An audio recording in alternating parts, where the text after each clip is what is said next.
Hello किसान भाइयों, आज हम यहाँ पे बात करने वाले हैं धान की सीधी बिजाई को लेके। तो क्या कंडीशन में धान की सीधी बिजाई की जाती है, क्यों जरूरी है, क्या फायदे और नुकसान है इसके, सारा कुछ बात करें इस वीडियो में। चलिए शुरू करते हैं दोस्तों। सबसे पहले यहाँ पे हम आज बात करेंगे कि धान की सीधी बिजाई 3 तरीके से की जाती है। मतलब पहला आप सीधे हाथ से डायरेक्ट बिजाई कर सकते हैं, दूसरा आप सीडील तरीके से कर सकते हैं, तीसरा आप मचौनी करके धान की बिजाई कर सकते हैं। तो हम आपको अब सीक्वेंस वाइज बताएंगे। जैसे कि पहले हम आपको बता रहे हैं कि धान की सीधी बिजाई मतलब सीधे हाथ से सूखे खेत में कैसे धान की बिजाई की जाए। दोस्तों आप अपने खेत में पहले तो आपको क्या करना है कि लगभग 1 महीना पहले, मतलब गर्मियों के दिनों में अगर आप उड़द मूंग नहीं लगाए हुए हैं तो गर्मियों के दिन में आपको लगभग 1 महीना पहले आप अपने खेत को तैयार कर लीजिए। मतलब 2 बार उसको आप जुताई कर लीजिए, गहरी जुताई करना है आपको। जुताई करने के बाद जैसे मानसून आता है उसके 7 से 8 दिन बाद आपको अपने धान की बिजाई करना है। मतलब आपको आपके धान की बिजाई के साथ आपको सीधे बिजाई में आपको अगर आप ओपी वैरायटी की धान बोना चाहते हैं तो आपको 30 किलो प्रति एकड़ लेना है। अगर आप रिसर्च वैरायटी लेना चाहते हो तो आपको 20 किलो प्रति एकड़ लेना है।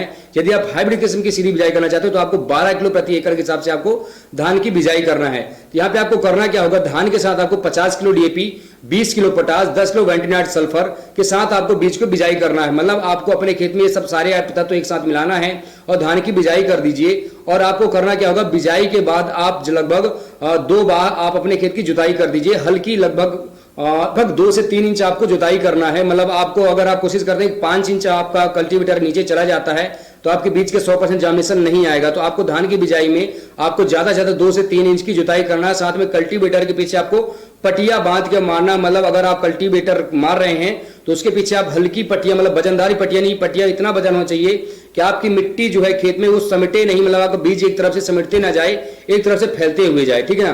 तो आपको ये करना है। और उसके बाद जैसे आपकी बिजाई हो जाती है उसके 8 से 10 दिन बाद अगर बारिश हो रही तो अच्छी बात है। मान लीजिए बारिश नहीं हो रही तो आपको नोजल सिस्टम से पानी लगा देना है। नोजल सिस्टम नहीं हो पा रहा है तो आप डायरेक्ट ढलमा पानी भी लगा सकते हैं। मतलब आपको 8 से 10 दिन बाद पानी खेत में देना बहुत जरूरी है। उसके बाद आपको क्या करना होगा कि लगभग 20 से 25 दिन के अंदर आपको फिर एक बार पानी देना है। पानी देने के तुरंत बाद आपको उसमें हर्बिसाइड दवाई डालना, चाहे वो नॉमिनी गोल्ड हो, चाहे वो तो अडामा की नरकिस हो, चाहे वो तो टकीला हो घड़ा कंपनी का, कोई भी आप अच्छी कंपनी का हर्बिसाइड दवाई ले सकते हैं और आपको धान में डालना है। उसके आप 1 हफ्ते बाद आपको क्या करना है कि धान में पटिया मार देना है। पटिया मारने से क्या होता है, धान अच्छी तरीके से ग्रोथ करती है और आपकी धान जैसे आप बिजाई करते हैं तो आपको रोपा से कम नहीं लग समझ में आएगी। अगर आपका धान का पेड़ 4 पेड़ 5 पेड़ है तो अगर आप पटिया मार देते हैं तो आपके खेत में 20 से 25 से 30 सराई तक का आपका धान फूट सकती है। यही करना है। फिर उसके बाद आपको पानी देना है। पानी देने के बाद आपको जिंक, सल्फर, यूरिया, आपको जो भी डालना है, प्रोटीन आप डाल सकते हैं। आप देखेंगे कई दिन बाद आपके खेत में बहुत बेहतरीन तरीके से फसल तैयार हो जाएगी। ये हुआ पहला तरीका। दूसरा तरीका आपको सीडील तरीके से आपको बिजाई करना है। बिजाई करने का तरीका क्या होता है कि मैंने आपको पहले बताया कि पलेबा सब में देना है। सीड ड्रिल हो चाहे वो डायरेक्ट छींटा में आप करना हो। सीड ड्रिल में भी आपको पहले 8 दिन पहले पलेबा देना है। अब 8 दिन बाद जैसे आपका खेत थोड़ा फरहर हो जाता है, मतलब सीड ड्रिल का जो नीचे का नोच है उसमें मिट्टी नहीं भरना चाहिए, क्योंकि अगर गीला है खेत तो उसमें मिट्टी भरेगी तो आपके खेत में देखेंगे कि बिजाई बराबर नहीं हो पाएगी। तो सीड ड्रिल में आपको वही मात्रा में मैंने आपको बताया, 20 kilo potash, 50 kilo DAP, 10 kilo bentonite sulphur, 30 kilo OP variety की बीज, और अगर आप रिसर्च वैरायटी डाल रहे हैं तो 20 किलो, हाइब्रिड किस्म की डालना चाहते हैं तो 12 किलो। मतलब आपका जो मैंने आपको ये रेशियो बताया बीज का, ये चाहे आप मचौनी में लें, सीधी बिजाई में लें, सीडील तरीके से लें, आपको यही तरीका लेना है। खाली रोपाई में आपको 6 किलो प्रति एकड़ का हाइब्रिड का रोपा दिया जाता है, लेकिन इसमें सीड ड्रिल में और छीटा में या लेई में आप देखेंगे तो आपको 30 किलो ओपी वैरायटी का ही बीज लेना है।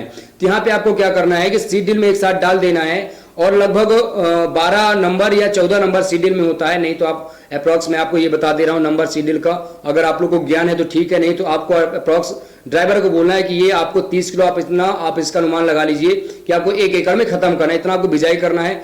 फिर यही प्रोसेस है इसकी कि आपको 20 दिन के अंदर इसमें पानी लगा के आपको पहले इसमें दवाई डालना है, फिर इसमें पटिया मारना है, फिर इसमें जिंक, सल्फर, यूरिया मिला के सब कुछ डालना है। प्रोसेस आपको पूरी करना धान की।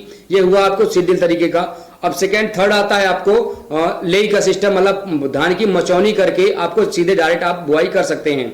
आपको करना क्या होगा कि आप पहले खेत तैयार कर लीजिए। इसमें आपको पलेबा की कोई जरूरत नहीं है। उसमें अगर आप भगवान बारिश दे रहा है जून के दिनों में, 15 जून, 10 जून, 20 जून, 25 जून के अंदर आपको पानी दे रहा है तो अच्छी बात है, नहीं तो आपको खेत में पानी भर दीजिए और डायरेक्ट आप 2 बार या 3 बार 4 बार जितनी बार भी आप डालना चाहते हैं तो आप खेत का मचौनी कर दिए, अच्छा खासा से आप कापू बना लीजिए और पानी आप उतनी मात्रा में रखें कि मतलब ज्यादा से ज्यादा 5 इंच या 4 इंच आपके खेत में पानी रहे। मतलब आप ये नहीं मैं बोल रहा हूं कि पूरा खेत में इतना पानी है तो बीज ही सड़ जाएगा और जर्मिनेशन नहीं आएगा। आपको 4 इंच में ही पानी रखना है। तो जैसे आप ये करेंगे तो आप बिजाई कर देंगे, आप देखेंगे अपने आप बढ़िया खेत तैयार हो जाएगा। इसमें भी आपको मैं वही बताया कि 20 दिन के अंदर आपको फिर से पानी देना है। तो अगर पानी है तो खेत में ठीक है, नहीं तो पानी लगा के फिर से आपको दवाई डालना है।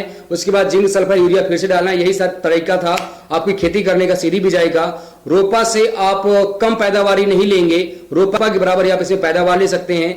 20 से 25 से 30 कुंटल आप हंस के तीनों वैरायटी से आप पैदावार ले सकते हैं। दोस्तों यही था आज की इस वीडियो में। अगर आप वीडियो पसंद इसे लाइक करें, चैनल को सब्सक्राइब करें। Thank you so much.